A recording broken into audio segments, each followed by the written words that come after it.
Something to Chew On is a podcast devoted to the exploration and discussion of global food systems. It's produced by the Office of Research Development at Kansas State University.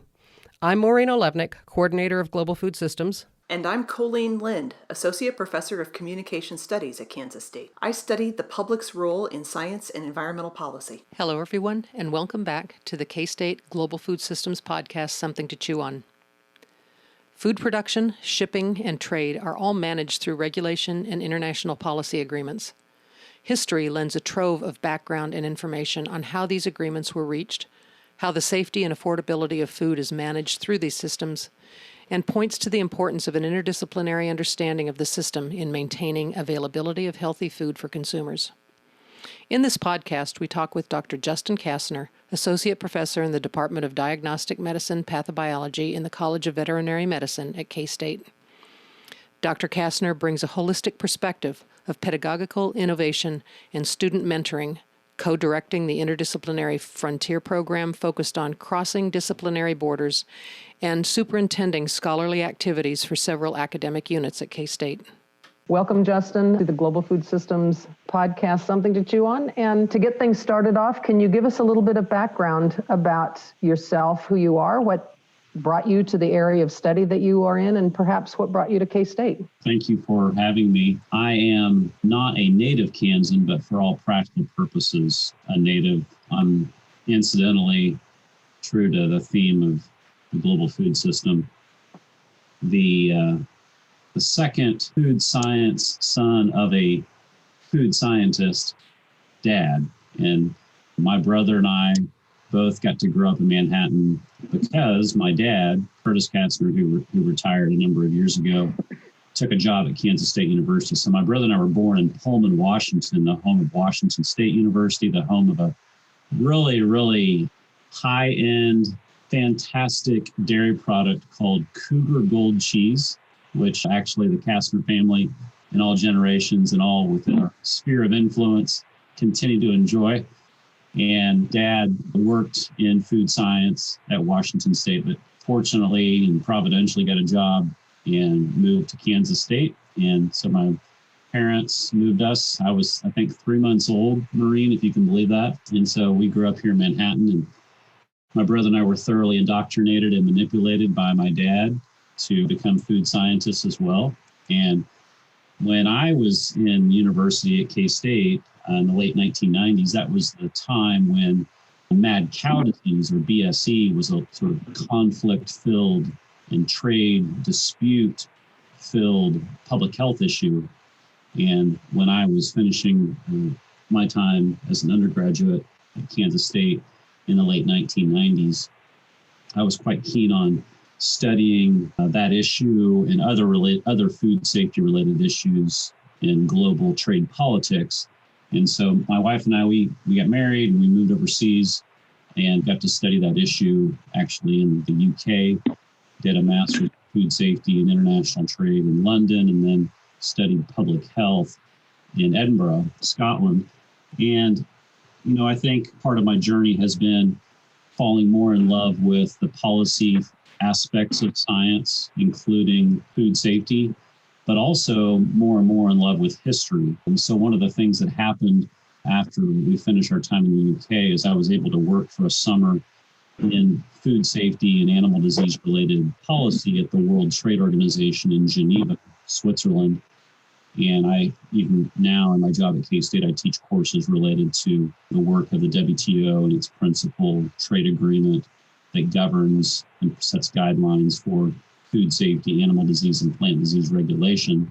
But while we were in Europe, as many people listening to this podcast can relate, we just became more and more fascinated by history. And so for my PhD, which actually I did in Canada in Southern Ontario at the University of Guelph, I emphasized historical, specifically late 19th century, late 1800s, trade disputes over food safety and animal disease, and kind of looking at some of the policy and economic and political precedents for resolving disputes over food safety, which I had, of course, witnessed at the WTO.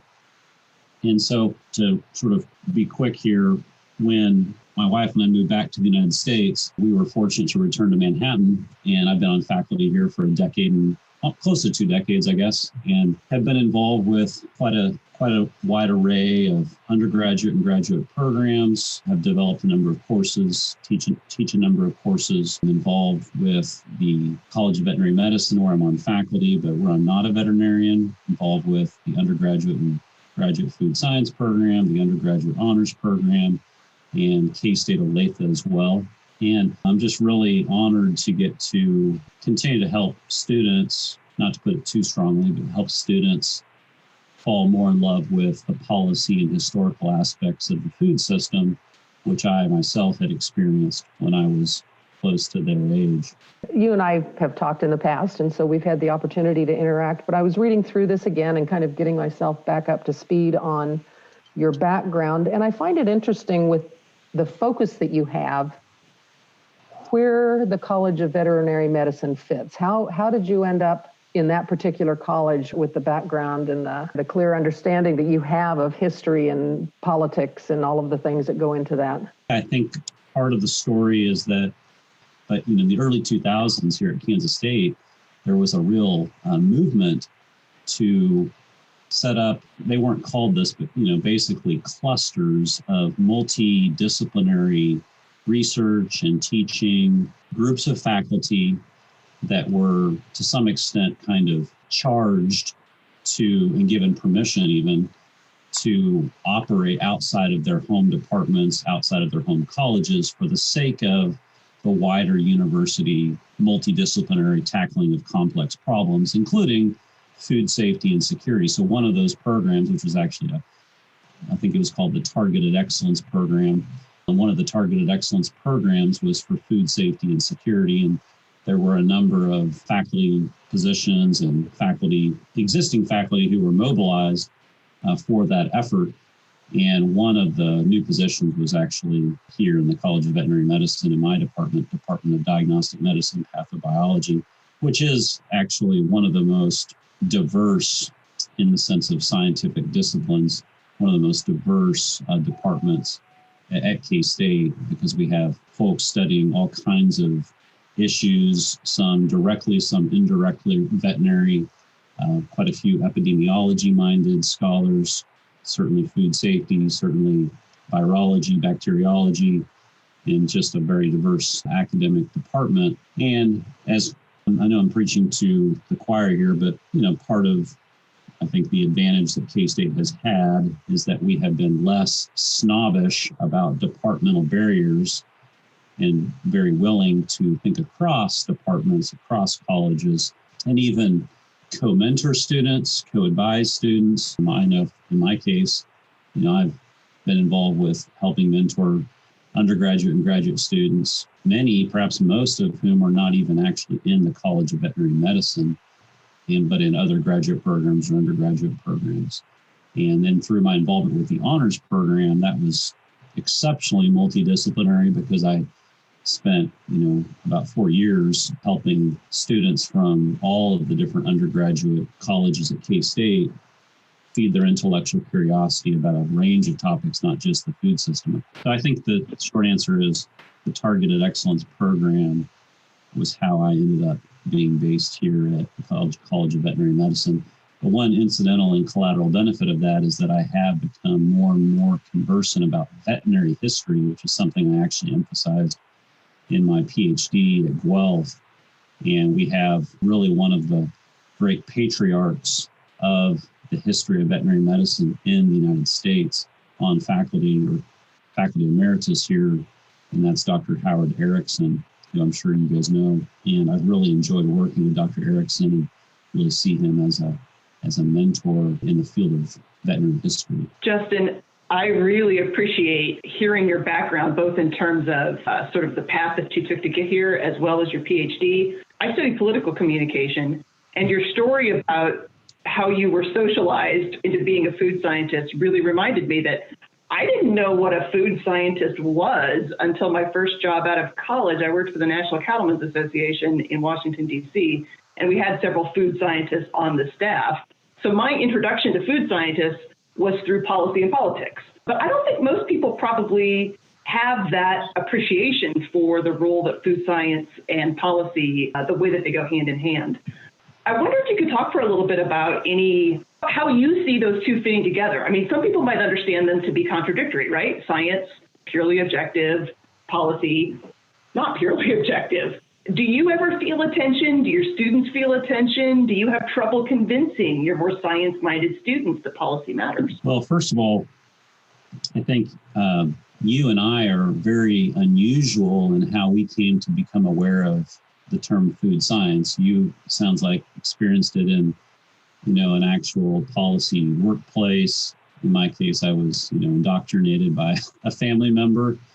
But I always joke, or I sometimes joke, that most pop culture conversant Americans know food science through the National Lampoon's Vacation series, because Clark Griswold, the Chevy Chase played character, he is a food scientist. And so if you ever want to see the essence of food science, all you have to do is watch Christmas Vacation or European Vacation, and you will fully appreciate the wonders of being a food scientist. I think more seriously that one of the artifacts of higher education, not just in the United States, but everywhere, is that we have these names for undergraduate and graduate programs, in my case, a PhD in food science, that, yes, is merited because maybe we take courses and we are examined and we are expected to emphasize,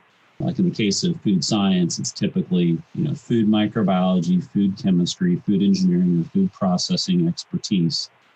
But the problem with these terms like food science is that, just like with any academic program, in a complex society and in a complex world, those titles will never and should never fully convey what makes you. I tell my students that all the time. Like, you should not expect the title Master of Public Health or MS in Food Science or Doctorate of Veterinary Medicine. You should never let those terms be the limiting descriptor of what you bring to the table. And that's why my favorite part of the graduate degree titles is actually MSc or MS, Masters of Science, or PhD, Doctor of Philosophy, because those convey thinking, they convey a scholarly approach, they can convey intellectual curiosity, yes, about whatever the stated degree title is, but certainly not just that. And so I think in my case, fortunately, food science, by being even within a narrow definition of food science, relatively diverse, having food microbiology, food chemistry, food processing. But because of that implicit diversity, there's maybe more of an openness to true diversity and, embracing all the different facets of the global food system. So I'm very thankful to the food science discipline for that very reason. And I just might add that I think some disciplines, graduate program titles, for instance, that are very precise, they may actually be very appropriate. You think about someone with a PhD in, say, virology, I would not necessarily expect a virologist to be conversant on healthcare policy, but would expect them to have an understanding of the scientific underpinnings of viruses in our society and in our public health reality. That makes sense. And I would agree with your virologist example, but I would push back a little bit and say that while you might not expect the virologist to have an expertise in policy, I would expect anyone with even an undergraduate BS to have enough familiarity with the way that policy is made and an appreciation of our system of making policy with its strengths and weaknesses to be able to engage it in a particular way, right? I mean, back to your earlier point, I really like the framing of it's the initials that matter more than what comes after the initials.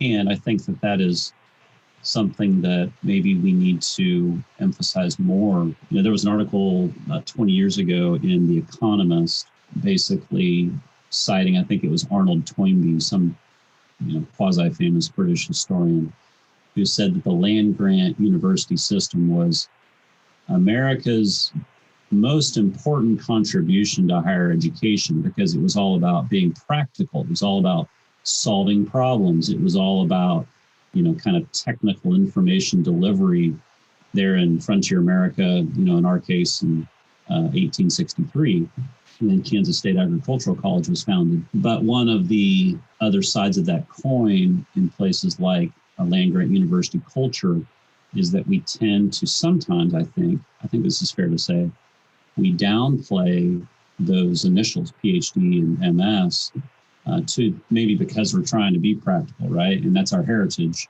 At the end of the day, I'm always mindful of the fact that, in fact, one of my high school buddies, his dad, who was a faculty member at K-State, an agricultural economist, he said, his name's Dr. David Barton, he told me once that education prepares you for your last job, meaning, when you are an undergraduate student or you're a graduate student, you're developing the critical thinking skills, those MSc and PhD initial alluded to skills, so that as you go on in your career, you can continue to learn, you can continue to make sense, use your human faculty of reason to understand complex problems, navigate new issues, like a pandemic, which, by the way, I had no courses.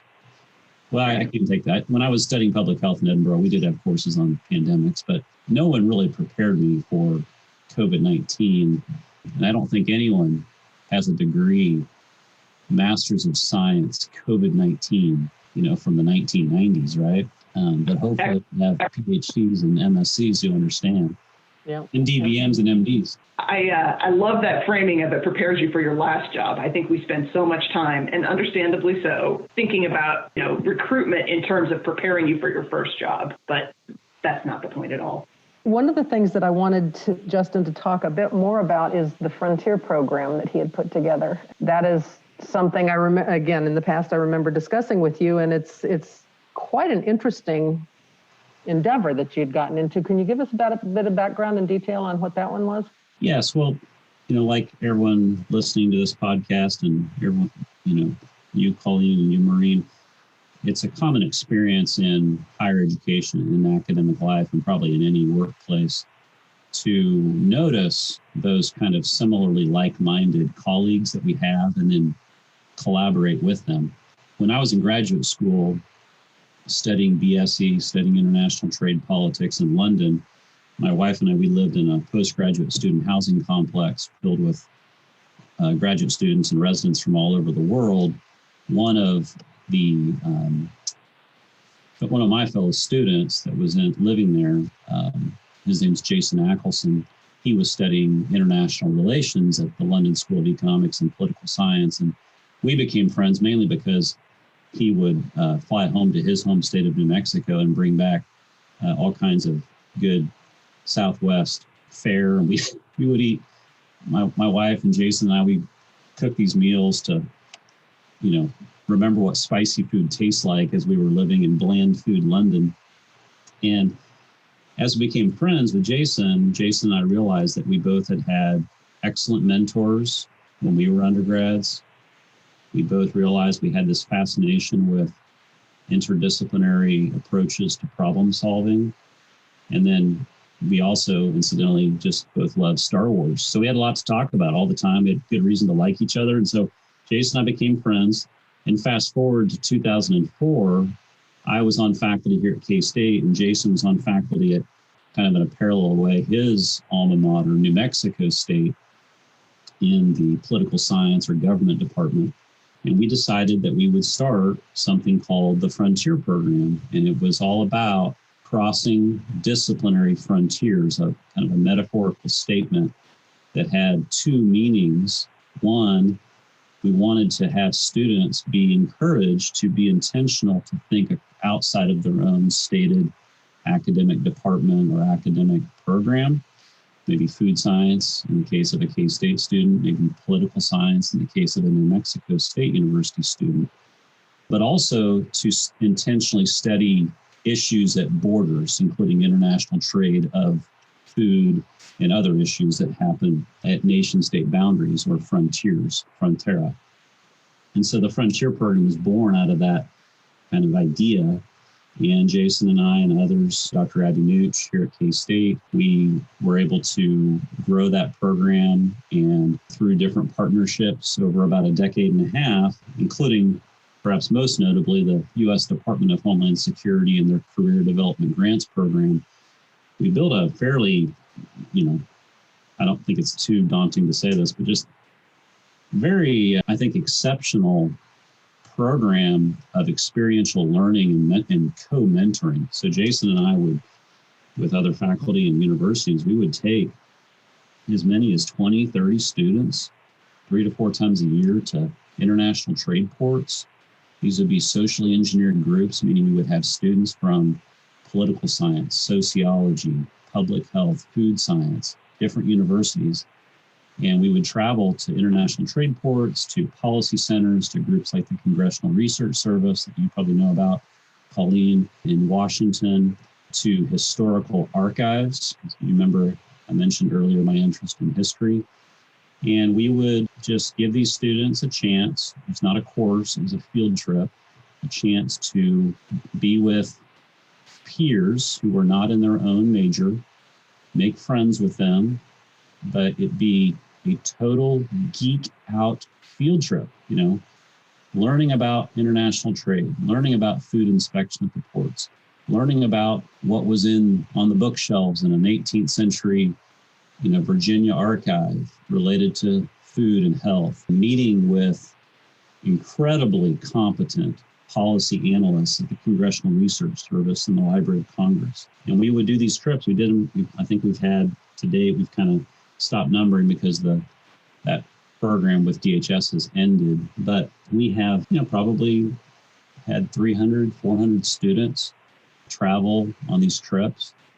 And in COVID, we obviously haven't been doing this, but mercifully, I do every 2 weeks have Zoom-based sessions that are similarly diverse in terms of academic disciplines, and we call them crossing disciplinary frontiers gatherings. And so we're encouraging students, and we discuss what they're interested in, the relevance of thinking across academic disciplines, quite a bit on history, quite a bit on the history of public health, obviously right now at the moment. And I'm just really honored, Maureen, to have been involved with Dr. Ackelson in this sort of effort, what we call the Frontier program, the Frontier Field Trip program, and crossing disciplinary frontiers. And that also, we're also very grateful actually to the Global Food Systems Initiative at K-State, which did support a good number of these trips several years ago, including trips for not just K-State students, but students from Fort Hays State. So if you're a state legislator listening to this podcast, please know that at Kansas State University, we took very much a non-KSU only approach to our mentoring, and we were able to take students from not just K-State, but Fort Hays State on some of these trips, and that was really a delight. How do you see those activities and that student learning directly impacting the global food system at the state level? Yeah, that's a good question. I mean, I think that, the analog, of course, is COVID. How are we managing the pandemic?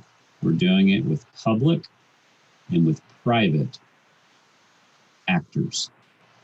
We've got governments, we got local government, we got the Raleigh County Health Department involved, but we also have private healthcare providers involved. We've got, private pharmacies, private grocery stores. And in the food system, it's no different. The safety, security, and operation of the food system in the state of Kansas is inevitably dependent on both public and private actors. So I would say that, helping students, not only, but certainly at Kansas State, grow in their understanding of the multifaceted nature of the food system, having an appreciation for microbiological science as well as regulatory affairs. Many students, many K-State graduates are conversant in both domains, and some do work in the expressly public sector. So one of my first MPH students Ryan Bradburn graduated from K-State, an MPH in food safety biosecurity. He works for the USDA Food Safety and Inspection Service, and he's very much a government regulator helping to ensure the safety and security of our meat and poultry supply here in the Midwest. But then we have other students, like, for instance, fairly recently, Dr. Danny Unruh, who actually was one of the students on the Global Food System grant. And Dr. Unruh now is working for a private firm, but just like Ryan, is also a key player in the safety, security, and operation of the food system in Kansas and in the Midwest. So I think that we have to remember that, and we always said this to the Department of Homeland Security, and they themselves designated the food and agriculture sector, the critical infrastructure key resources sector of food and agriculture, as an expressly public and private phenomenon. And so K-State, in the words of my father, K-State does many things well, but one thing that we have always done well is graduate students who understand the food system. And that includes the so-called hard sciences, as well as the so-called soft sciences, social sciences. And those students who have gone on, like Ryan, like Danny, to work in public and private sectors are making a real difference. And you and I, we're all guilty of taking it for granted, but they are the Clark Griswolds saving the day, right? Can we agree on that, Colleen? Yeah, for sure. I had totally forgotten about that. I'm so glad you reminded me. I'm going to have to go back and watch those with a whole different twist when I'm watching those movies. Yeah, oh man. It's funny. Soft skill is writing. So writing is the skill that carries everything else. Yeah. What's the common experience for a graduate student, whether you're doing an MPH report, a minister's thesis, a PhD dissertation, even these coursework only programs at K-State, many of them have some sort of writing or written product capstone. And that is so good and so appropriate, because you cannot write clearly without thinking clearly. And in fact, today one of the graduate courses I teach is it's a writing course for science students, and not just food science and public health, but certainly those disciplines. And I just love it. It's not as immediately exciting as a trade policy course or a history of public health course, which I'm grateful to teach. But it is exciting to see students refine their faculty of reason and become better thinkers, literally, because we're teaching them how to properly use a semicolon, or we're teaching them how to be more grammatically parallel in their writing. And then what does that bring along? Well, it brings along clarity of thought. They begin to understand and can more effectively articulate what they're interested in, or the problem they're tackling, or the solutions they see. And that is so the essence of education. And it's a soft skill. I'm pretty sure that writing is a soft skill.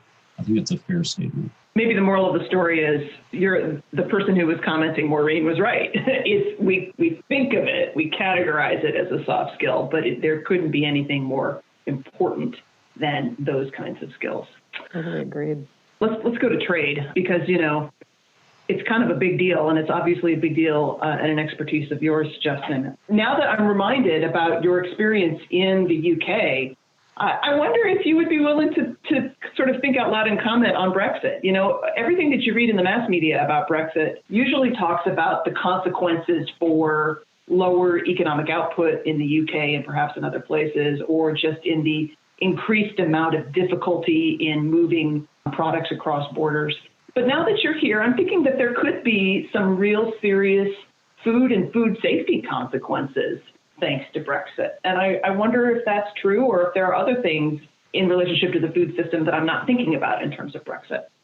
First of all, I'll address the Brexit issue. I think something that has to be remembered on the practical side of international trade is that at the end of the day, trade, international trade, commerce, the movement of goods and services across nation-state borders, that occurs because of bilateral, of two-country agreements. You have to have, in addition to the private actors involved, the producers, the wholesalers, the transportation chain, the retailers, the consumers, that's all implied and necessary, but it's only when you have a government-to-government agreement, which is what we would call a bilateral trade agreement, only when that happens can trade occur. The inconvenience for my colleagues in not just the UK, but also in the European Union, is that one of the consequences of Brexit is that because Brexit was basically, because the UK had really been, to some extent, and in a positive and healthy way, reliant on a lot of on their bilateral agreements being established on the basis of European Union-wide negotiations. Now, all those bilateral agreements that Britain has enjoyed, the UK has enjoyed, they have to basically renegotiate, right? This is the big consequence. And in a technical age, which we all live in, highly complex age, where you have multiple categories of trade, issues of trade, technical barriers to trade. In my case, what I say, sanitary and phytosanitary, food safety, animal disease, plant disease issues in trade.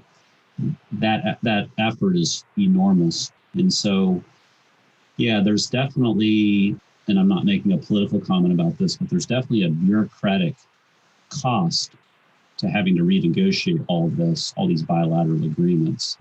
Is there opportunity for Britain to maybe hatch some new, trade deals? I'll leave that to the economists to comment on.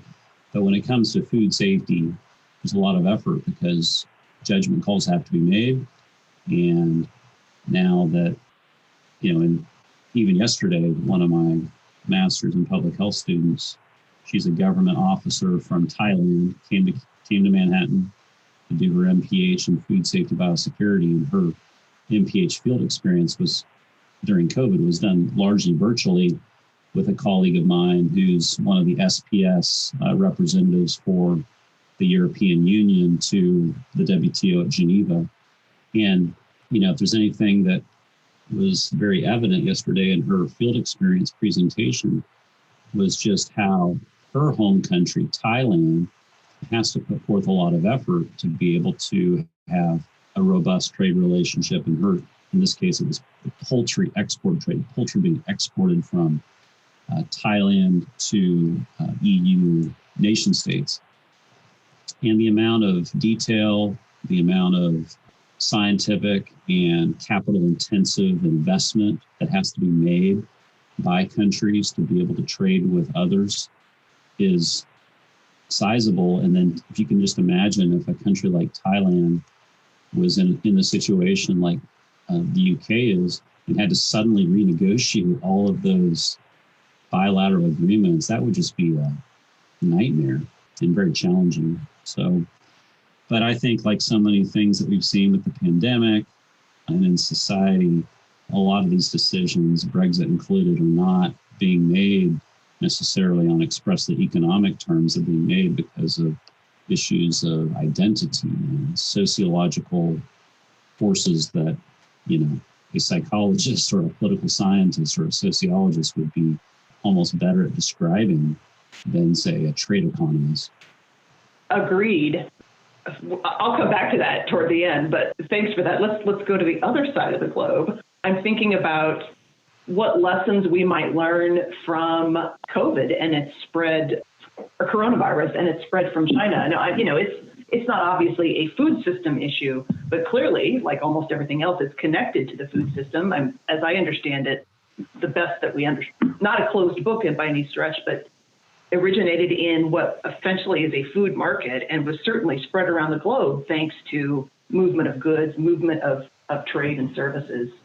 Are there any lessons, that sort of like tentative lessons? I know it's still early, but how did we do in terms of thinking about our agreements between countries and the movement of goods post spread of coronavirus or during pandemic? Do you have like an early assessment of how we did as a globe regarding trade and the threats from these kinds of pathogens?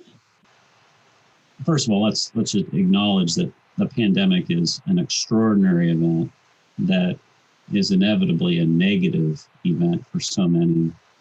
But I think one of the good news stories, one of the bright points of this is that, and I actually talk about this in my graduate course on the multilateral trading system for food safety, animal disease, and plant disease, is that we really saw the vindication, we really saw the value of having what I always call a rules-based global trading system. And what does that mean? It doesn't mean that there's a juggernaut force policing the world, making sure that every country does everything correctly. It's about there being international treaties or covenants or agreements on what the rules should be when it comes to these technical, science-laden issues like food safety and animal disease. And the main trade agreement for that is the agreement on the application of sanitary and phytosanitary measures, or the SPS agreement.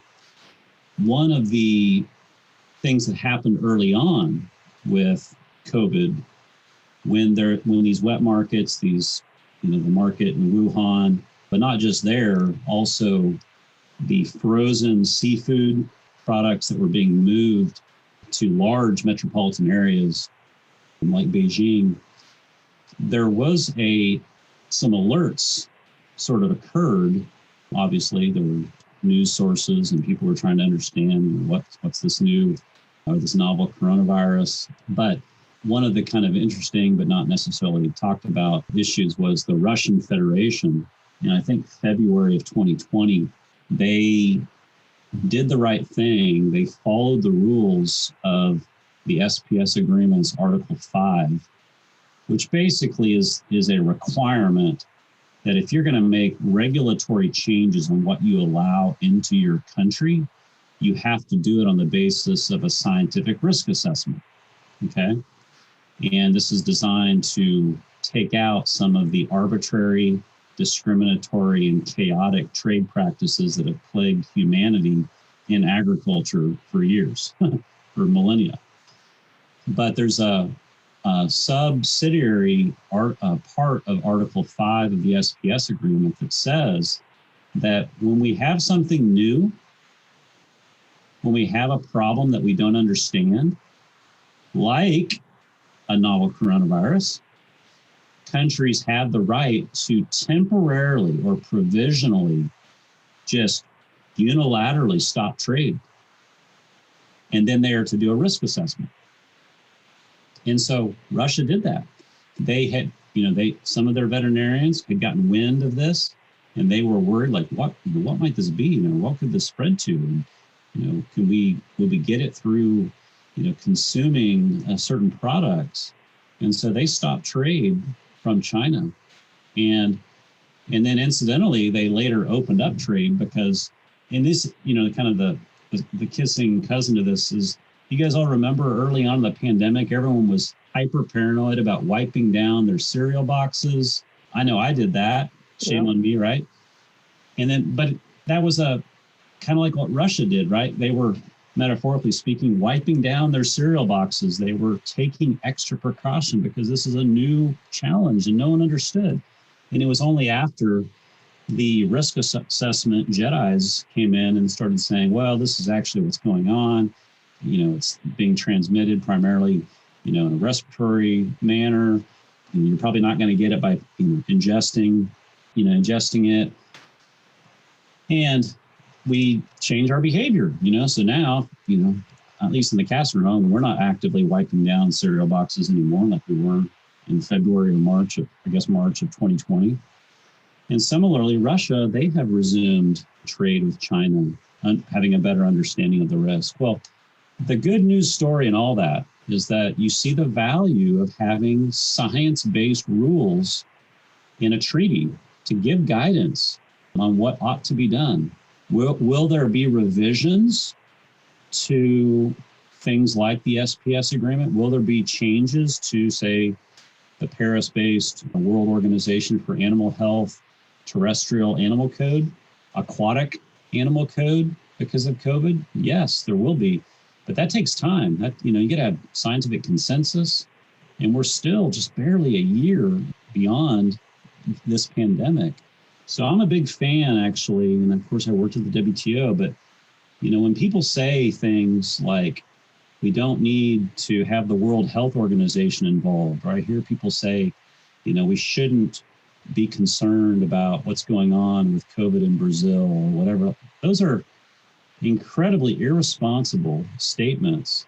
And they also ignore what we have seen recently, and that is the value of having countries being encouraged to follow rules. And that's we have a rules-based multilateral trading system.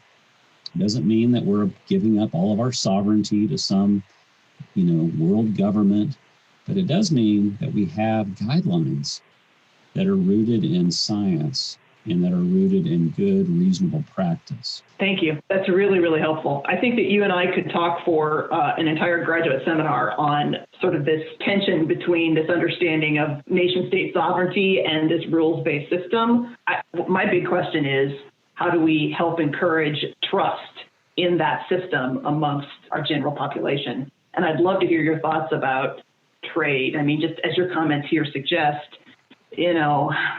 public conversation about trade is not very happy right now. Trade's sort of in terms of public discourse, on a downward trend. But thanks for that happy story. I hadn't thought about the fact that the system worked in many respects regarding COVID. So that's encouraging. I appreciate that. Do you have any questions of Colleen or I? Any comments about the Global Food Systems Initiative or how what you're doing might be impacting overall? And again, our focus is on the state of Kansas and it was so interesting listening to some of the international discussion that the two of you brought to this podcast. And it's, in my mind, I can fairly easily bring that from the globe to the state and see where some of these things fit is from a communications perspective. And we are such an agricultural state. There's so many parts of what are produced here that don't stay here, that are shared and traded globally. And it was just really interesting to hear your take on how some of these things will be impacted and bringing it all the way back down to a local level. This is both a question and an exhortation. I think that the social justice issues that are upon us need to be given attention. So I think my compliments to you, Maureen, for your leadership on trying to kind of turn up the volume on all the different disciplinary insights that K-State faculty and students have, whether it's food microbiology or trade or public health. But I think social justice, this reality that we have so-called rich, so-called poor segments of society that are experiencing not just food safety and food system issues, but also the pandemic differently. I think that is an issue that needs to be amplified. So, and you probably are already doing that, but I just wanted to ask that question. There are things going on, and I couldn't agree with you more. I work with an organization here in Manhattan and Riley County outside of the K-State position that is wholly focused on the types of things that you just talked about at a very local level. And the pandemic has brought out challenges in availability of food, availability of access to good health care, to affordable housing. All of the things that you just described have just been exacerbated. And certainly we see it. There are activities on campus that are addressing these things, but they do need to be brought to the forefront. And those are things that need to be addressed. They are part of the global food system in a big way. These get down to the essence of each person having enough to survive a healthy life. And I think you're absolutely right. And I will certainly look forward to bringing that to the forefront more on some of these podcasts we've got. As you well know, we look at a variety of different takes on the system overall. And I think this is definitely a topic that could be brought forward in the future as well. Thank you, Justin. This has been great. Yeah, thank you, Colleen. Thank you for having me on, Maureen. Well, we really appreciate it, and it was really an interesting discussion. Went in a direction that I hadn't anticipated in some ways, but I guess that is some of the expertise that Colleen brought to this today. Thank you very much. Thanks so much. If you have any questions or comments you would like to share, check out our website at ksu.edu/research/global food and drop us an email. Our music was adapted from Wayne Gowen's album, Chronicles of Carmela. Special thanks to him for providing that to us. Something to Chew On is produced by the Office of Research Development at Kansas State University.